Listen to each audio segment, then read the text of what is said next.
Nail prep is so important when doing your nails and getting them to last. I use a couple of the ninapool hacks, but I also do some of your just basic nail prep that really helps my nails stay on long. So I'm going to walk you through it. So first I do go through and I push back my cuticles just like a normal nail prep. I will continue my normal nail prep, but first I'm going to go through and do one of the ninapool hacks.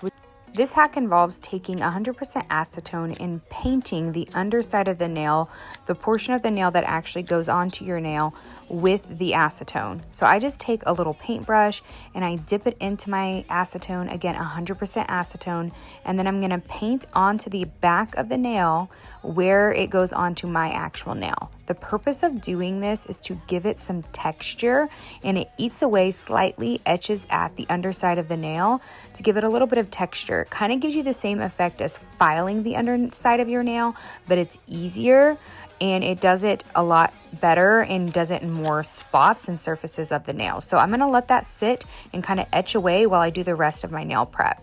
So now that my cuticles are pushed back, I'm going to actually file my nail beds.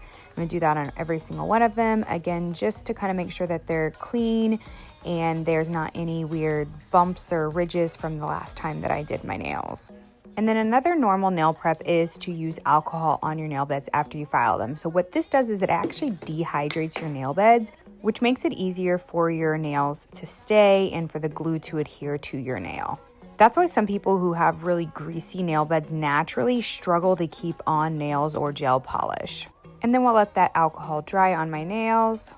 And this is another ninapool hack. So what you're gonna do is you're gonna take your nail glue of choice. This is the one I use. I like a brush-on nail glue, but you can use whatever you have. And you're gonna go through and just paint your nails with the nail glue. And then you're gonna let that nail glue actually dry. And then once the nail glue dries, you're gonna go through with a file and slightly file and buff it, but not all the way off, kind of in just little ridges to give, again, some texture to your nails without messing up your actual nail beds.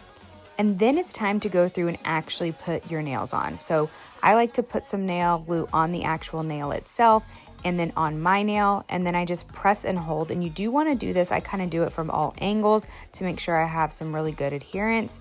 And then I go on and do the rest of my nails. But this nail prep is so important. If I skip one of these steps, my nails usually only last like 6 or 7 days. But if I do all of these steps and make sure that I do my nail prep, I can definitely get my nails to stay on for 2 weeks. So thank you, Ninapool, for all of these extra hacks. They take a little bit extra time, but I promise you they are worth it. And then you've got a cute set of press-ons and so much cheaper than going to the nail salon. And I always get so many compliments on my nails. I wear the Nail Haven brand and they are so good with so many options. These are the short almond ones, but I hope this helps all of you press-on queens. Love you guys. Bye.